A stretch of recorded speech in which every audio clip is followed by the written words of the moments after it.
I never planned to stay on the farm after my father died. It was isolated, lonely, and unforgiving, a square of rusted wire fencing surrounded by 100 acres of stubborn soil and reluctant crops. But when the city spat me out, divorced, broke, and jobless, it was either the farm or the street.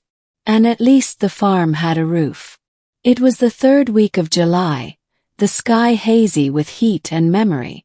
The tomatoes had withered under the weight of drought, and the well had gone shallow. I just returned from my daily battle with the pump, soaked and muttering curses, when I saw her standing by the old silo.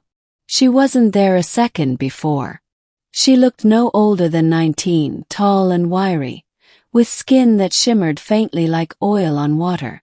Her eyes were too large, a cool reflective silver, and she wore no shoes. She had a sack slung over her shoulder, something organic-looking like a giant seed pod, strapped across her chest with cords of dried vine. I didn't move. I didn't speak. She did.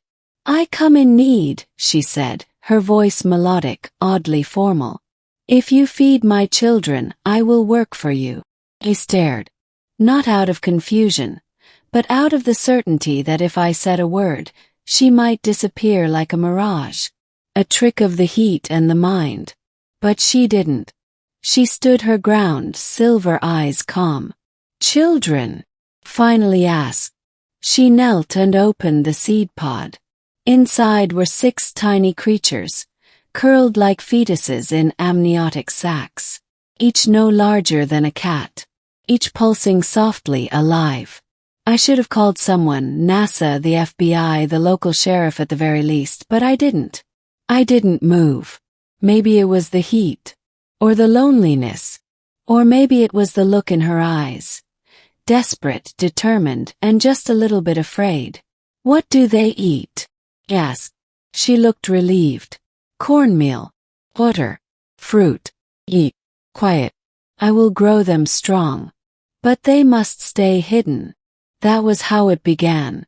She said her name was Eula, though she admitted it was not her true name.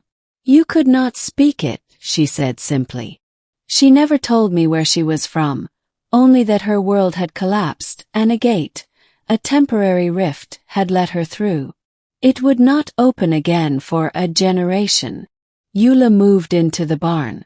She transformed the upper loft into a humid sanctuary, insulating it with hay bales and wrapping the seed pod in wool and tarps.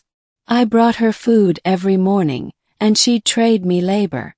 And work she did. She moved like water over land. Fast, efficient, silent. In a week, the south field had been weeded and replanted. In 2, she'd repaired the roof of the chicken coop, reinforced the fencing, and coaxed sprouts out of dead-looking ground. She carried logs I couldn't lift and knew just when to irrigate, using sticks and weather patterns like ancient sorcery. She never slept when I did. I'd see the glow of the barn lantern flickering past midnight. By the 3rd week, the little creatures, her children, had grown. Now the size of possums, they clung to her shoulders, chittering in an ultrasonic pitch I couldn't hear but somehow felt behind my eyes. They were translucent like jellyfish, and their limbs were thin as pencils. They looked nothing like her. She told me they would change. I asked once. "Their father?" She didn't answer. She just looked at me, and I understood I shouldn't ask again. One night, I found her in the north field, standing under the stars, hands raised like she was praying or calling something. The wind moved around her, curling toward her fingers. "What are you doing?" I asked. "Listening," she said. "To what?" "The ones that followed." I didn't sleep well that night. Strange things started happening. My old tractor, dead for years, started working again. The water in the well tasted cleaner. The foxes that used to raid the henhouse stopped coming. And the corn, I'd never seen corn like that. 10 feet high, thick as my arm, glowing faintly in moonlight. The kids grew fast. They started walking, more like gliding, around the barn, occasionally darting into the woods. Eula warned me not to follow them. "They're learning this place," she said. "Let them." One day I asked her why she chose me. "Because you were alone," she said simply. "Alone people are less noticed. And you needed help." I didn't argue. But something gnawed at me. Was she using me? Or was I using her? By September, the creatures were the size of toddlers. Their limbs had thickened, and they'd grown ribbed carapaces over their spines. Their eyes had opened, slits of molten orange, and they mimicked speech in musical chirps. Eula had started building something in the shed. A transmitter, maybe. Or a weapon. I didn't ask. Sometimes I caught them watching me, staring with that intense stillness that makes you feel like prey. Eula always pulled them back gently. "They do not know yet what not to fear," she explained. "Should I be afraid?" Yes. She didn't say yes. But she didn't say no. One afternoon, a government drone flew over the property. Eula's eyes followed it like a hawk watching a snake. That night she didn't light the barn lamp. She told me her people were once explorers. But we became hunted. Not because of what we did, because of what we are. There are those who believe anything different must be destroyed. Is that who's coming? She nodded. How many? Enough.